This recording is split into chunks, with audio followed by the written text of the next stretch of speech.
সিদ্ধান্ত হলো বিএসসি আমরা চেয়েছিলাম সকলে মিলে যে অ্যাটলিস্ট অন্যান্য বারের থেকে একটু ডিউরেশন বাড়াতে, কিন্তু সকলে মিলে আলোচনা করলো বিরোধী দল সহ যে যেহেতু সিচুয়েশনটা কিন্তু ফেভারেবল না আমাদের রাজ্যের জন্য, ভয়ঙ্কর বন্যা এবং সব জায়গায় কিন্তু এখন পর্যন্ত বন্যার প্রকোপ কমলেও এখন অনেক মানুষ শরণার্থী শিবিরে আছেন, তাদেরকে সরকার খাওয়া খাদ্যের ব্যবস্থা করছে, চেষ্টা করছে।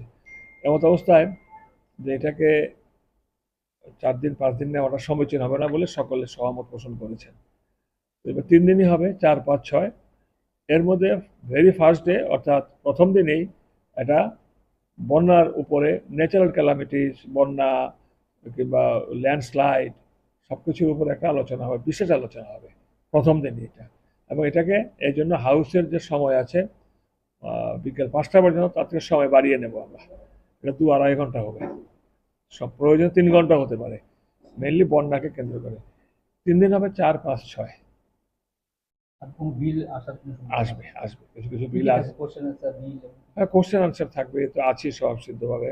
বিল থাকবে, তারপরে ওই যে আমাদের যে ইয়েগুলো আসে রেফারেন্স, কলিং অ্যাটেনশন, এগুলো আর এগুলো পরে এগুলো আসবে। কত নেবো বলেনি, কটা বিল আসবে?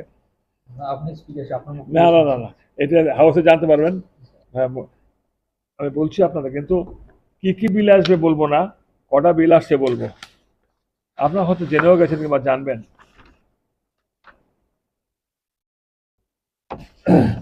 তিনটে তো আছে, হাউসিং বোর্ডের উপরে আছে, তারপরে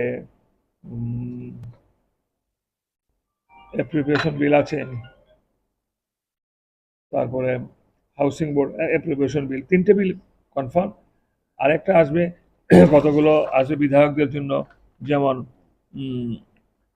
বিধায়ক যারা, এটা সবাই মিলে সিদ্ধান্ত নিয়েছি যে যারা একবারের জন্য বিধায়ক হয়েছেন, একবার মিন ফুল টার্মস না, শপথ নিয়েছেন যে সকল বিধায়করা যে কোনো দলের হোক, উনি পার্মানেন্টলি বিধায়করা যে সুযোগ সুবিধা পান সেই সুবিধাগুলো পাবেন। মানে আফটার, মানে রিটায়ারমেন্ট কিংবা বিধায়ক এক টার্মসে রইলেন, সেকেন্ড টার্ম থার্ড টার্ম নেই, ওই এক টার্মসে বিধায়ক থাকার সময় যে সুযোগ সুবিধা পেতেন কিংবা পান, একদিনের জন্য বিধায়ক হলো শপথ হলো, সেই সুযোগ সুবিধা পাবেন।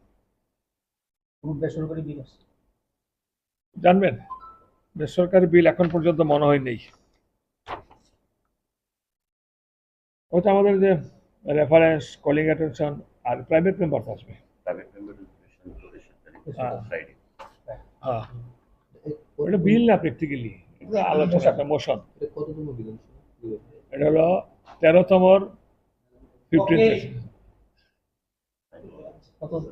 13তম বিধানসভার 15তম অধিবেশন, না 15তম বিধানসভার 13তম অধিবেশন নাকি